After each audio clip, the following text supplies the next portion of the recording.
Thank you, Mr. President.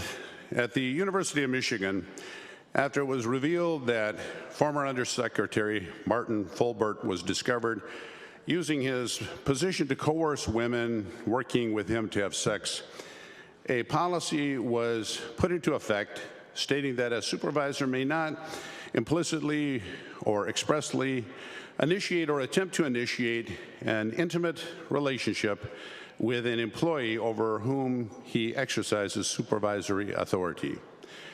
The policy also stated that these relationships must be disclosed and a plan developed and monitored.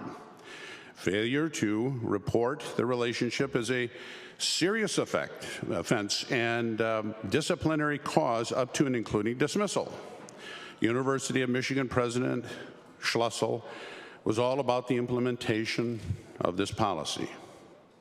But then, recently, reports surfaced that President Schlussel had been fired by the university board for what the Detroit News described as a series of inappropriate emails exchanged with a subordinate employee.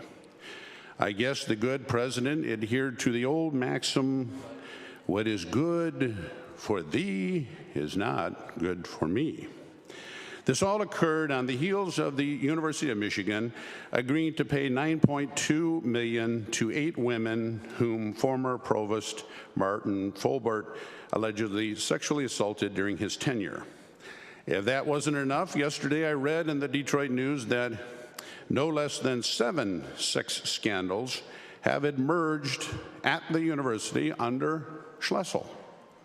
And need I remind all of us here that October 5th, just a few days after the legislature completed its work funding the state for this fiscal year, the University of Michigan announced they had already inked a contract with President Schlussel on September 23rd.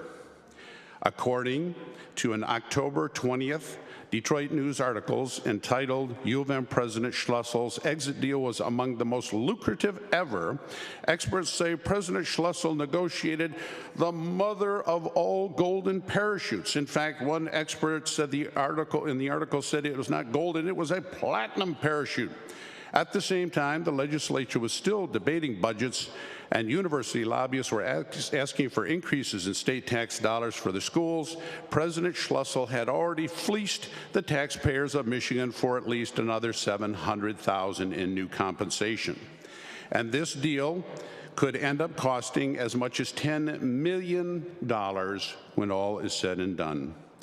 Mr. President, I'm concerned that this is just the tip of the iceberg when it comes to this kind of blatant abuse of taxpayer dollars by the leadership of many of our state's universities. I believe that the overall administrative costs at our universities are far, far higher than the average citizen in this state would ever find acceptable. Folks, we have been robbed, and the taxpayers of Michigan need representation. I propose that we send a message to these universities who are laughing at us as they take our money to pay out these outrageous platinum payouts to these chameleons and crooks. Let's put a bill on the governor's desk that ends the unconscionable robbery these universities are performing on another group of our students, our kids. As you know, some of the money paid to Mr. Schlussel and his irresponsible and unaccountable friends is coming from K-12 student funds. In 2022, we sent over $360 million school aid dollars to these reckless universities. Universities tell us one sob story after another about how they're broke and they couldn't possibly survive unless they take this money meant for the kindergartners and other K-12 and send it instead to them. We must send them a strong message and end this raid by universities on public school funds. Thank you, Mr. President, and I would like my remarks printed in the Journal.